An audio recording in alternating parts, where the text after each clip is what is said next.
Hello everyone. So now we are going to study a very important part of present indefinite tense. It is universal truth. First of all, I would like to tell you what is universal truth.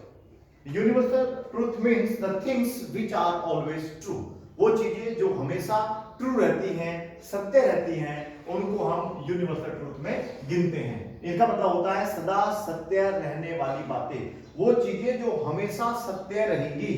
जैसे example के तौर पर आप देखेंगे कि सूर्य पूरब से निकलता है, और आपने देखा होगा जब से आपका जन्म हुआ है आपने तब से देखा है, उससे पहले भी आपने सुना होगा कि सूर्य जो है पूरब से ही निकलता है। निकलता है, ऐसा नहीं निकलता था अब कोई पश्चिम से निकलने लगा है या उत्तर दिशा से निकलने लगा, ऐसा नहीं करेंगे। ठीक है, तो ऐसी चीजें जो हमेशा सत्य रहती हैं, जो हमेशा ट्रू रहती हैं, उनको बनाने के लिए हम लोग प्रेजेंट इंडेफिनिट टेंस का प्रयोग करते हैं। ठीक है, और ये पार्ट आएगा आप लोगों का यूनिवर्सल ट्रूथ के अंदर। अगर हम लोगों को अंग्रेजी बोलनी है या ये जो हिंदी में कुछ वाक्य लिखे हैं उनको इंग्लिश में ट्रांसलेट करना है, तो हमें पता होना चाहिए कि हम क्या बोलने जा रहे हैं। If we are talking about our habits, then we can use the same structure as we have studied in the last videos. If we are talking about our daily routine as well, because I have already told you, if we want to talk about our daily routine, we should also use the same structure that is given to you on the board. ठीक है, अब देखिएगा, हम लोगों को पहला वाक्य बनाना है सूर्य पूरब से निकलता है।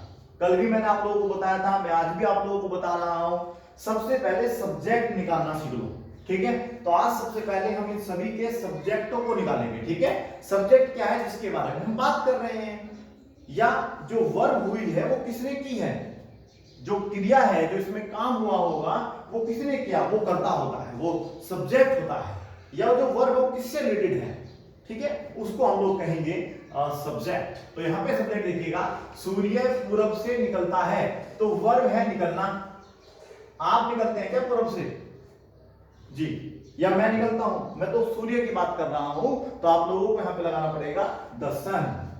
बिल्कुल ठीक है, the sun, the sun, very good. यहां भी क्या है बेटा, द सन, क्योंकि यहां भी सन है, यहां भी द सन है। ये नहीं कि सूर्य आ रहा है इसलिए दासन है, क्योंकि जो कार्य की हम बात कर रहे हैं वो सूर्य से रिलेटेड है, वो सूर्य से संबंधित है। सूर्य हमें प्रकाश देता है, तो प्रकाश कौन देता है, सूर्य। तो करता क्या हुआ, काम को करने वाला कौन है, the sun, the sun, the sun. आगे देखिएगा, पृथ्वी सूर्य के चारों ओर घूमती है। अब देखिएगा, सूर्य घूमता है, पृथ्वी घूमती है। वाक्य क्या कह रहा है, वाक्य कह रहा है पृथ्वी सूर्य के चारों ओर घूमती है। तो घूमती है मतलब क्या घूमती है, पृथ्वी, तो द अर्थ, द अर्थ। समझ में आ रहा है, ये सब्जेक्ट हमने लिख लिए हैं। अब हमें जरूरत पड़ेगी वर्ब की। अब वर्ब क्या है, एक्शन, मतलब कौन सा काम किया। अब द सन डांसिस, भाई सन नाचता है, हमने तो नहीं कहा ना, हमने कहा कि सन जो है पूरब से निकलता है। निकलने को क्या बोलते हैं, राइज।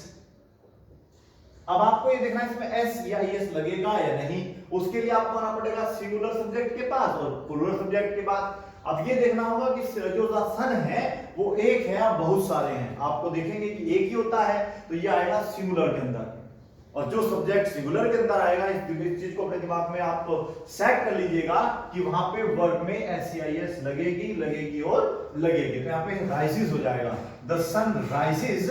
कहां से बेटा, in the east, in the east बन जाएगा। और देखिएगा, सूर्य पश्चिम में छिपता है, द सन सेट्स, बिल्कुल यहां पे इसकी जो स्पेलिंग होती है वो सेट्स होती है, the sun sets in the west, in the west बनेगा ये। आगे देखिएगा, हमें सूर्य हमें प्रकाश देता है, तो सूर्य हमें क्या देता है, प्रकाश देता है। तो द सन गिव्स, गिव की जगह बेटा गिव्स अस लाइट,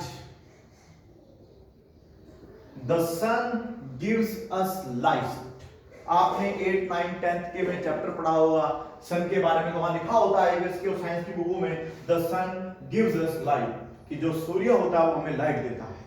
तो ये ऐसे बनते हैं बेटा वाक्य, पृथ्वी सूर्य के चारों ओर घूमती है, द अर्थ मूव्स मूव कर सकते हैं या फिर रिवॉल्व्स।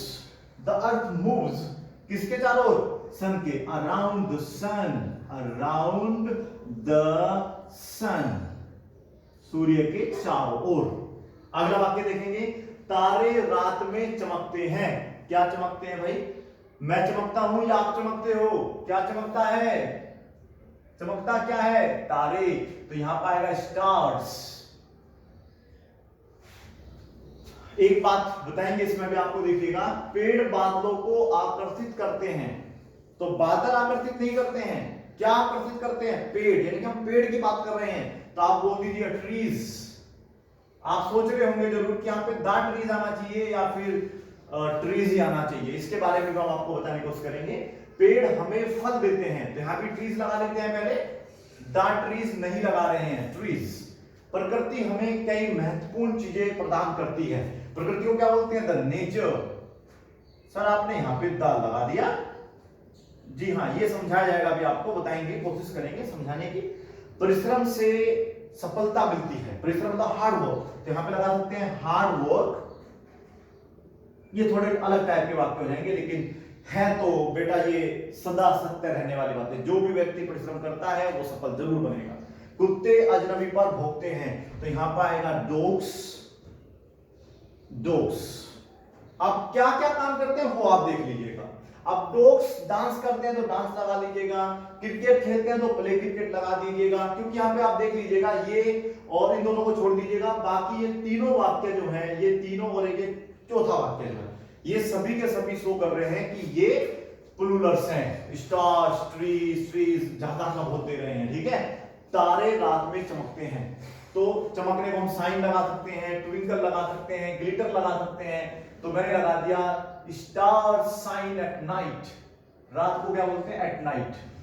अब देखिएगा, देखो अगर हम केवल एक तारे की बात करते हैं, ठीक है, निश्चित कोई तारे की बात कर रहे हैं, जैसे द पोल स्टार आप बात कर रहे हैं, तो आप जब एक किसी निश्चित की बात करते हैं ना बेटा, सिंगुलर की बात करते हैं, तो आप वहां पे लगाते हैं द स्टार।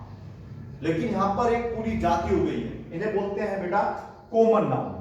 अगर कॉमन नाउन में आप लोगों को प्लूरल मिल जाता है, ज्यादा का बोध होता है, तो वहां पे आप लोग दा नहीं लगाते हैं, स्टार्स लगा देते हैं, ट्रीज। क्योंकि देखो अब ये तो नहीं कि कुछ एक दो बात केवल बादलों को आकर्षित करते हैं। क्या करते हैं? पेड़।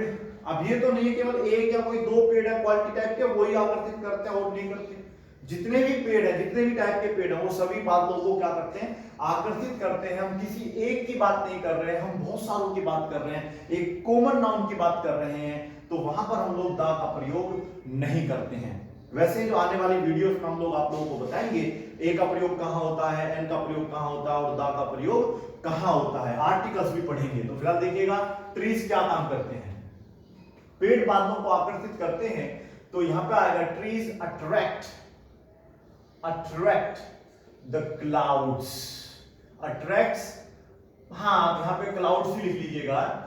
चलो, पेड़ हमें फल देते हैं, ट्रीज। आपको प्रोवाइड लगा सकते हैं या फिर हम लोग लगा सकते हैं trees providers, providers fruits, fruits बनेगा। प्रकृति हमें कई महत्वपूर्ण चीजें प्रदान करती है, तो द नेचर लगा दिया है। वर्ब क्या होता है? कार्य क्या होता है? प्रदान करना। यहां भी आप प्रोवाइड लगाएंगे, प्रोवाइड, प्रोवाइड प्रदान करती है। मैनी, अच्छा अस भी लगाना पड़ेगा, as. Many important things, many important, important things, ये भी बन जाएगा। Very good. परिश्रम से सफलता मिलती है, यानी कि परिश्रम जो है सफलता लेकर आता है। हम इसको इस तरीके से बना सकते हैं, हार्ड वर्क ब्रिंग्स। ब्रिंग्स क्यों लगाया बताना? क्योंकि हार्ड वर्क एक होगा, इसलिए हम लोगों ने यहाँ पे क्या लगा दिया? वर्ब में एस लगा दिया, ऊपर नहीं लगाया। द नेचर प्रोवाइड्स, बिल्कुल, the nature provides us many important things. Very good. आगे बढ़ते हैं। Hard work brings success. Very good, success. कुत्ते अजनबी पर भौंकते हैं, डॉग्स ज्यादा हो गए काम करते हैं भौंकने का, भौंकने को बोलते हैं बार्क एट स्ट्रेंजर्स, स्ट्रेंजर्स। ठीक है, इसको अब आप नोट करिएगा, समझिएगा और कम से कम 50 या 25 या 20 जितने भी वाक्य आप पे बने उतने बनाने की कोशिश